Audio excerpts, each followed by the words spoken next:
Sir పూర్వము మన Indians అందరూ లేదా సౌత్ తీసుకుంటే సౌత్లో ప్రతి ఒక్కరు పొద్దున్న స్టార్ట్ చేసేది వాళ్ళ డే స్టార్ట్ చేసేది సద్య అన్నంతో. ఇది తెలిసి పెట్టారో తెలియక పెట్టారో దీని అడ్వాంటేజెస్ ఒక్కసారి మీరు చెప్పండి సార్. ఇప్పుడు ఎవరు సద్య అన్నం తినట్లేదు. ఇది బర్చర్ అనే ఒకటి స్వీడిష్ డాక్టర్ ఉన్నాడు, బర్చర్ అని. అందువల్ల ఎక్కడైనా మీరు కావాలంటే 1800s 1850s వాడు ఫుడ్ పెడతామంటే వాళ్ళకి అరగకుండా గ్యాస్ అంతా ఫామ్ అవుతా ఉంది. వాడు ఏం చేసినట్టు ఓట్స్ కదా అక్కడ వాళ్ళు తినేది, ఓట్స్ రాత్రి అంతా దాని నీళ్ళలో వేసి పెట్టేసేసాడు. మార్నింగ్ తినమన్నారు, ఎవరికి లేవు గ్యాస్ ప్రాబ్లం లే. ఏమంటే అది పార్షియలీ డైజెస్టెడ్ ఆల్రెడీ. ఆ ఫుడ్ పార్షియలీ డైజెస్ట్ అయిపోయింది కాబట్టి మనం తింటానే ఆ గ్యాస్లో అవన్నీ పోయినాయి. అందువల్ల బర్చర్స్ ఓట్స్ అంటారు. యాక్చువల్లీ మనకి బ్రేక్ఫాస్ట్ కాన్సెప్ట్ కూడా లేదండి, పొద్దున అల్పాహారం అనే కాన్సెప్టే లేదండి కదా. మనం వాళ్ళు ఎప్పుడో 12కో 12:30కో సద్దన్నం అంతే అయిపోయాయి. అది అట్లే ఉంది. అందువల్ల ఈ ఎఫెక్ట్ కాదు, నీ బ్లడ్ ప్రెషర్ పోదు, డయాబెటీస్ కాదు, ఇవన్నీ ఎవరికి లేదు. ఇప్పుడు పూర్వీకులు వాళ్ళకు డయాబెటీస్ లేదు, ఎందుకంటే పార్ట్ ఆఫ్ ద రీజన్ ఏమంటే స్ట్రెస్ లేదు. ఫస్ట్ ఆఫ్ ఆల్ అవి తగ్గించుకోవాలి. స్లీప్ ప్యాటర్న్స్, స్లీప్ మనకు బాడీకి కావాలి 6 to 9 hours. అదిలే మనం ఏమంటే ఎప్పుడు సోషల్ మీడియా అంటే 2 గంటల వరకు మేలుకుంటూ మళ్ళీ 5-6 లేయాలి వర్క్. ఎక్కడ స్లీప్ వస్తుంది? వర్క్లో కూడా నిద్రపోతారు. That also affects you. And sir ఇంకొకటి, ఇండియాలోకి సాఫ్ట్ డ్రింక్స్ ఇంట్రడ్యూస్ అయిన దగ్గర నుండి ఇప్పుడు దాకా పెరుగుతూనే పోయింది కానీ ఈ డయాబెటీస్ అనేది తగ్గలేదు. అండ్ యూకేలో అగైన్స్ సాఫ్ట్ డ్రింక్స్ మీరు చేసింది అండ్ ట్యాక్స్ ఇంక్రీజ్ చేయమని మీరు పెట్టింది ఒకటి ప్రపోజల్ తీసుకురావడం, ఒక్కసారి ఆ జర్నీ గురించి చెప్పండి సార్. షుగర్ లాబీ వాళ్ళు ఏం చేస్తారంటే సైంటిస్టులను తీసుకుని వాళ్ళకి ఫండ్స్ ఇచ్చి వాడు చెప్పిన రీసెర్చ్ అంతా తప్పు చెప్పమన్నారు. తప్పు చెప్పినారు, చిల్లర వస్తుంది కదా అంతే. But they are not true scientist, they are all fake scientist. మనము అన్ని న్యూస్లో వినేది లేకుండా అంటే రీసెర్చ్ అంతా ఉండేదే కొంచెం తమాయించుకుని ఆలోచించి చేయాలి. ఓ రీసెర్చ్ వచ్చేసింది దీనివల్ల కరెక్ట్ మనం అనేది, అన్నీ తప్పులు. ఇప్పుడు మేము ఒకసారి తెలిసిపోయింది జనాలకు, అందువల్ల చాలామంది వీగన్స్ అయిపోయినారు. ఎందుకంటే వెజిటేరియన్ ఫుడ్ ఈజ్ ఇంపార్టెంట్. దాంతో షుగర్స్ కూడా తగ్గిపోతుంది కదా.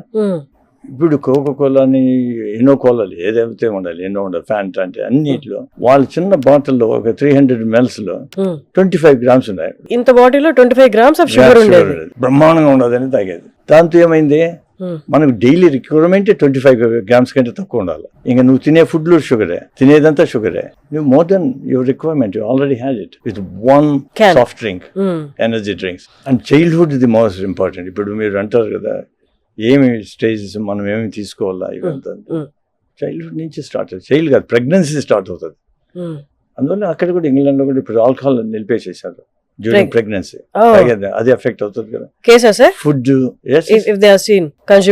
నిలిపేసేసారు వాళ్ళు కూడా తాగేది. అంటే అది ఇవి education, you change the mind set and total life style for people. Smoking and alcohol ఆ రెండు నిలిపేసేసి ఇవి నెక్స్ట్ స్టేజ్లోకి ఎఫెక్ట్ అవుతాయి చైల్డ్కు. తర్వాత స్లీప్ లేకుండా ఇవేమవుతుందంటే చైల్డ్ స్టార్ట్స్ బికమింగ్ ఫ్యాట్ అయినోడు మళ్ళీ వాడు ఫ్యాట్ ఇది ఫుడ్ తిన్నాడు అనుకో, ఇంకా వెరైటీ అని ఏది ఇంకా యాంటీబయాటిక్స్. చిన్నప్పుడు యాంటీబయాటిక్స్ వాడతారు, ఏ జబ్బు వచ్చినా యాంటీబయాటిక్స్. వాళ్ళకు దాని అనర్థమే తెలియదే. దానివల్ల ఏమైందంటే లివర్ డిసీజ్ వచ్చేసేసి వాళ్ళకి దీనివల్ల ఎఫెక్ట్ అయినది మెటబాలిక్ అసోసియేటెడ్ ఫ్యాటీ లివర్ అంటారు. అది అంతా ఎందుకంటే యాంటీబయాటిక్స్ వల్ల. అండ్ ఇంకొకటి సార్, మనం ఇందాక సద్దన్నం గురించి మాట్లాడుకున్నప్పుడు అది ప్రోబయాటిక్ యాక్చువల్లీ. ఇప్పుడు ప్రోబయాటిక్ అని కొత్తగా కాన్సెప్ట్ ఒకటి మాట్లాడడం, ప్రోబయాటిక్స్ తీసుకోండి అన్నాం. కొన్ని డ్రింక్స్ ఉన్నాయి ప్రోబయాటిక్ డ్రింక్స్ అని, అవి పరగడుపును తీసుకోవాలి అంటారు. Are they good or not? అంటే probiotics in general are good anyway, they don't do any harm. How much they good అనేది మనకు తెలియాలి. మనం ఇవి ప్రోబయాటిక్స్ తీసుకుంటే అవన్నీ డ్యామేజ్ అయిపోతాయి ఇక్కడ అసలు. యాక్చువల్గా ఏమంటే స్టమక్ లో యాసిడ్ ఉంటుంది కదా, acid kills most of the things. పొద్దున్నే తీసుకుంటే అయిపోతుంది. కాబట్టి వాటర్ ఏదైనా తాగేసేసి బాగా ఆ యాసిడ్ అంతా డైల్యూట్ చేసి అప్పుడు కావాలంటే తీసుకోవచ్చు, అది మంచిది. ఓకే. సో ఎవరైతే ప్రోబయాటిక్ తీసుకుంటున్నారో పరగడుపునే కాకుండా కొంచెం వాటర్ తాగి ఫ్లష్ అవుట్ అయిన తర్వాత దే కెన్ హ్యావ్ ఇట్. ఇప్పుడు కాఫీ తాగేది కూడా అంతే కదా, నీళ్లు తాగేసేసి మళ్ళీ కాఫీ తాగుతాం. ఎందుకంటే ఇరిటేట్ చేస్తుంది, కొందరికి ఇరిటేట్ కాదు, but most of the people I may irritate. అందులో నీళ్లు తాగేస్తే కొంచెం అదంతా సర్ఫేస్ అంతా ఇది అవుతుంది, అప్పుడు కాఫీ తాగినా పర్లేదు. Okay sir, according to Indian climate, ఇక్కడ ఉన్న ఎన్వైరన్మెంట్ ప్రకారము మార్నింగ్ టు ఈవినింగ్ వాళ్ళు ఏం తినాలి, ఎప్పుడు తినాలి, ఎన్నిసార్లు తినాలి? మనిషికి అవసరం ప్రకారం తినాలి. నెంబర్ 1, ఆకలి వేసినప్పుడు తినాలి. ఆకలి అయినప్పుడు తినాలి. ఆకలి కాకుంటే తినొద్దు. ఈ పొద్దున, మధ్యాహ్నం, సాయంత్రం డిన్నర్ అవేమి అవసరం లేదు. నేను ఫుడ్ తిన్నాను అనుకో, నిద్ర వచ్చేస్తుంది, నిద్రపోతుంది. మనకు అవసరమైనంత తినాలా, తినకూడదు. అవసరం ఏముండదు, తక్కువ తింటే మంచిది కదా. మనం తినేదానికి బతుకుతున్నామా, బతికేదానికి తింటున్నామా, అది తెలుసుకోవాలి. అది తెలుసుకోవడానికి చాలా టైం పట్టేస్తుంది సార్. తట్టుడే కదా, అది ఎర్లీగా తెలుసుకుంటేనే మేలు. Early the better. తర్వాత ఫుడ్స్, ఎటువంటి టైప్ ఆఫ్ ఫుడ్స్. మనం జనరల్గా ఇంతకుముందు నాన్ వెజిటేరియన్ అనేవాడు కూడా వన్స్ ఏ మంత్ తినేవాడు, కాబట్టి ఆల్మోస్ట్ వెజిటేరియనే. మరి ఫిష్ మంచిది, ఎగ్స్ మంచిది, ఇవి fish is generally okay. Okay, ఎందుకంటే ఆ ఫిష్ ఎక్కడి నుంచి వచ్చింది అయ్యేగిడ చూడాలి కదా. అది మనం అంతా రీసెర్చ్ చేయలేం కాబట్టి. ఆలోచించండి, ఇప్పుడు వాడు ఇంగ్లాండ్ లో సాల్మన్ ఫిష్ మంచిది అని తిన్నారు, కానీ సాల్మన్ ఫిష్ నీకు న్యాచురల్ నుంచి వచ్చేది తక్కువ, అవి పట్టేది కష్టం. వీళ్ళు గ్రో చేయడం మొదలు పెట్టాడు ఎడిన్బర్గ్, స్కాట్లాండ్ లో. దేంట్లో ఉంటుంది, దాంట్లో మెర్క్యూరీ లెవెల్స్ ఎక్కువ ఉంటాయి. Mercury better to kill other things. పాయిజనే, మెర్క్యూరీ పాయిజనే. ఆలోచించాలి, మనం నోట్లో ఏం పెడుతున్నామని అది ఆలోచించాలి. నేల పెడితే తగలద్దరా అంటాడు, మరి నువ్వు పుట్టిన ఫుడ్ ఏంది అంత పాయిజన్ ఏది అంటానవే. ఇప్పుడు ఇంతమంది అన్నారు కదా మీరు, కోలాలు ఇవన్నీ. వాడు ఇంకా తెలివిగా ఏం చేస్తారంటే మార్చేసి జిమ్ మిక్స్ మార్చేస్తారు. Coke zero, sugar free, diet coke, whatever, అన్నిట్లో ఏమంటారు కెమికల్స్ పెడతారు. Diet coke is dangerous. Even dangerous. మాల్ కోక్ అని diet coke is more dangerous. Chemicals కదా, అట్లీస్ట్ ఇది షుగర్ అని తెలుసు, అదేం చేస్తుంది తెలియదు కదా, అది ఇంకొంచెం ఏం లేదు. ఇప్పుడు now they are saying that they cause cancers, obesity. Therefore diet coke తాగుతున్నారు మంచిది అంటే లేదండి, అన్నీ అంతే.